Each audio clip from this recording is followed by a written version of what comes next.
What's happening, guys? Welcome back to the channel. It's been a hot minute, but I'm roaming around my hometown at like 12:30 at night. I'm pretty excited. I'm waiting for the midnight freight to come through. It comes out of Greensboro and Winston-Salem, so I'm really into trains now. This will be a really quick video for you guys.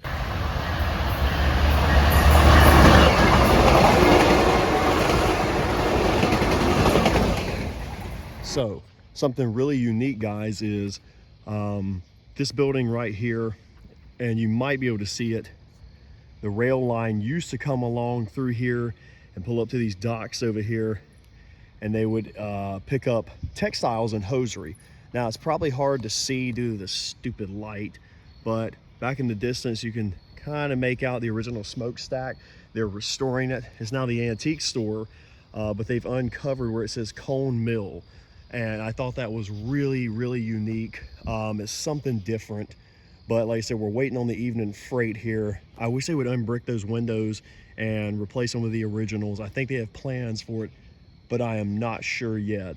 So I'll take you guys back over to the railroad tracks real quick. Right, walking across the rail track here, like I said, running west to Greensboro and Winston-Salem.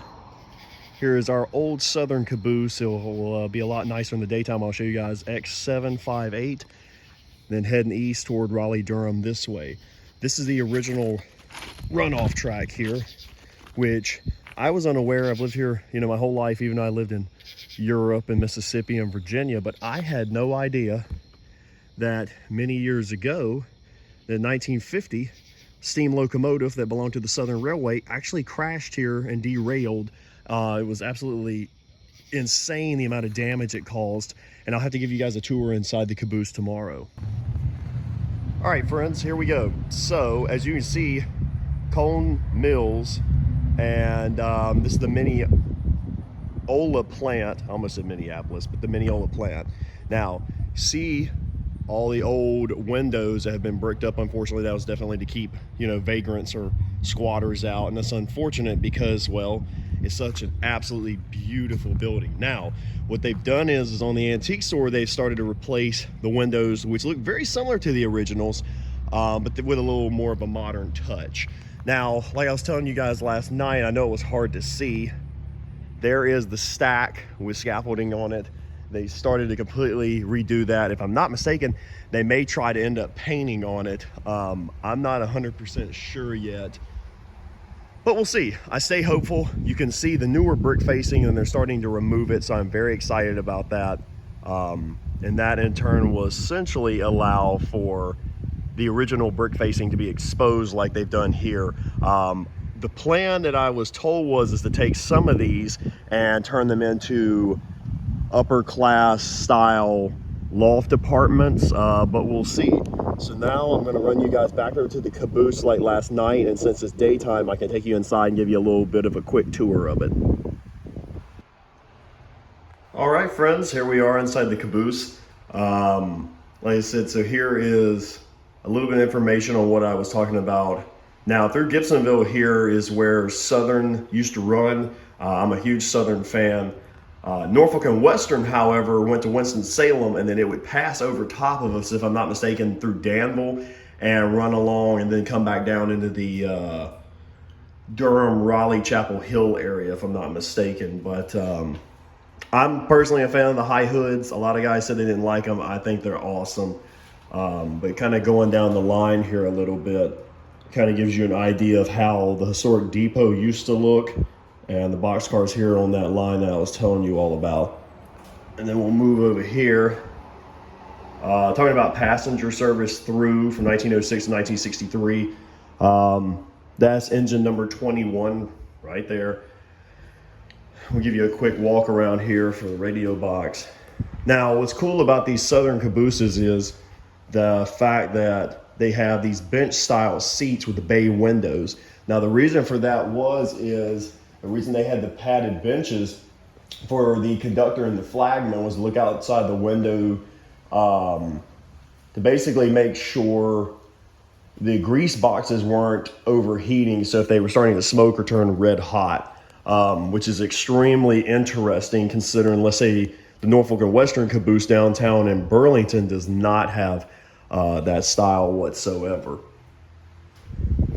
Closed closets here on both sides. Like I said, little excerpts here from where the rail line would have ran. You got the old commode here,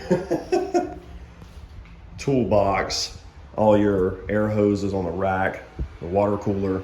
And here's what I was talking about last night, folks, from the Danville division. So 252 wrecked in 1950. And it derailed after 112 had passed by less than an hour earlier. So, yeah, definitely. I had no idea. Like I said, I've lived here all my life, even though I lived in other places, but definitely interesting to find that situation out. I had no idea whatsoever. Ice box for food, your water storage tank. Take a walk back this way one quick time here. She needs a little paint on the inside, but not too bad. They try to restore it every couple of years just to keep it in good service. Battery and generator box, coal bin, and you have this big old potbelly looking stove here, which I think is awesome. Take a step outside. Go this way, go this way, go this way. And here you are. That's those bay windows I was talking about as well. Pretty interesting stuff, guys. Well, friends, I guess that's pretty much all I've got for you.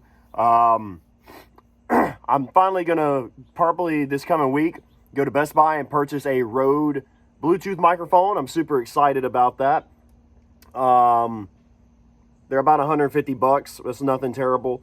I seem to would probably benefit from that better than an actual like Blue Yeti or, you know, setup like I was doing a more of an in-home thing. I travel a lot, so it's a little bit easier on me. That's pretty much it. I hope you guys enjoyed. Like I said, it's just a quick video, nothing fancy, nothing crazy, real rough urbex, you know, style vlog. But yeah, it's been a big break, you know, with me being out of the military now and pursuing my college education. So there's that. That is pretty much all I've got. So as always, like, comment, subscribe, hit the bell for notifications. Let me know what you want to see. I'm probably going to start doing some new gun videos because, well, quite frankly, I'm home and I have all the time in the world. So I'm going to start pulling out some really unique ones. The gentleman who commented and wanted a vintage shotgun video months ago, I'm finally going to do one. I'm probably going to do the Winchester Model 42. It is a vintage pump 410, really neat shotgun. Very well made, old school. This one I think is, I have to look at the date on it. I want to say it's from the 60s or 70s, but don't quote me on it. Maybe older. I don't know. But that might be a contender. There's a few others I got that'll be kind of nice. Kind of keep it well-rounded. But as always, I will see you all in the next video. Keep charging, and God bless, my friends.